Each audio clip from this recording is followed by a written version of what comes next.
Public Servant Appreciation Week is the perfect time for me to say thank you. Thanks for all that you do day in and day out to help make the agency successful. We must all lean on each other in our day-to-day activities, whether you're in engineering, finance, procurement, accounting, intermodal planning, legal office, DBE office, or human resources. We all must work together as a team. We've had some very challenging times over the last 2 years, but each and every time we've risen to the occasion and delivered superb results for the citizens of our state. In February 2014, South Carolina was hit by a massive ice storm which brought down trees and limbs all across the roads in our state. It also resulted in the first time ever the closure of the Ravenel Bridge in Charleston due to ice. Our crews and support staff worked around the clock for days to clear our roadways. Later that same month, Mother Nature sent us a second and more powerful ice storm. This one brought heavy ice which paralyzed the state. Thousands of trees fell, blocking roads and knocking out power all across the state. It also meant yet another closure of the Ravenel Bridge due to ice. Once again, our team was called upon to clear the highways of ice, snow, and debris just to make travel possible again. The storm that struck the state became a FEMA event, and final removal of debris from our roadsides was such a massive task that it took months to complete.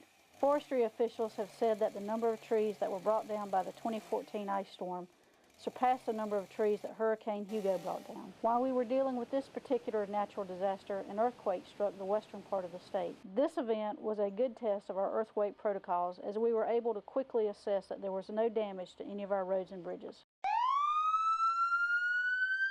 Then, on May 27, 2015, our Richland and Lexington crews responded to an early morning tanker crash and explosion on I-26. When they arrived, they found a major 10-vehicle pileup and extensive fire damage to the interstate. All traffic on I-26 heading in and out of Columbia had to be detoured for the rest of the morning. Half of the interstate was repaired and reopened within just a few hours. Due to the hard work and dedication of our team, the other half and the concrete median was repaired later that same day, returning that very busy section of interstate back to the motoring public.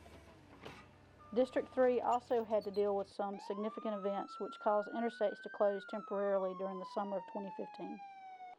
On June 27th, 2 cars and a tanker truck crashed on I-26 near Spartanburg.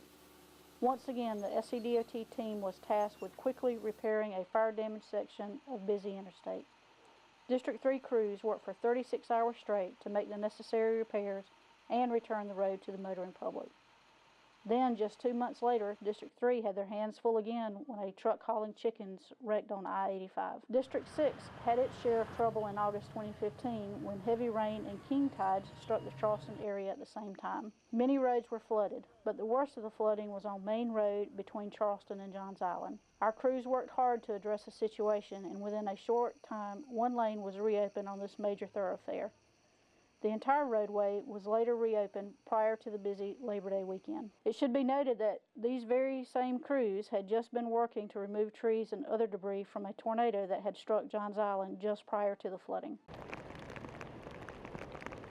But perhaps the largest event in our nearly 100-year history came in October 2015 when the state was struck by historic rains and flooding. None of us knew what to expect when we were planning and pre-positioning our equipment for the storm. But when my call to action went out, we all functioned as one team and met the challenge head on. Many of you were asked to work away from your home or assign tasks that you had traditionally not been involved with. But every single one of you accepted the challenge and gave it your full commitment.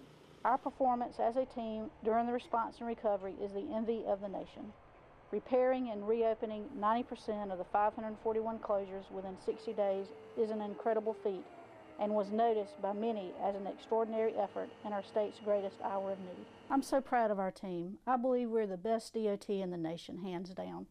On behalf of Governor Nikki Haley, our commission, and myself, thank you for a job well done.